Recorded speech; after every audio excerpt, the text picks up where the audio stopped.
Unë vazhdoj t'i bëj thirrje ndërgjegjes së atyre antarëve të Këshillës Bashkiake të cilët nuk janë bërë pjesë e këtyre po themi marrëveshjeve të drejta apo të padrejta, por që në një farë mënyrë kanë atë sensin e logjikës në kur japin një votë.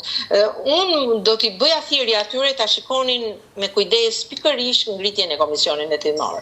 Nëse nuk ka gjë për të fshehur, le të bëhet. Nëse ka gjë për të fshehur, është arsyeja pse nuk duhet bëhet ky komision hetimor. Nëse aty ky projekt që nga kaq perfekt, atëherë akoma më shumë ata duhet të thonë të jenë pro ngritjes së komisionit hetimor, sepse komisioni hetimor nuk ka ndërmend të bëj gishtin mbi dikë, ka kryesoren qëllimin të shikojë çfarë është bërë dhe çfarë s'është bërë në këtë projekt. Dhe kjo do t'i shërbente jo vetëm atyre banorëve të cilët e kanë situatën emergjente tani, do t'i shërbente gjithë Durrësit, do t'i shërbente sepse shumica e atyre banojnë edhe në atë zonë, pra i është në benefitin dhe në përfitimin e të gjithëve, qoftë edhe të familjes së tyre.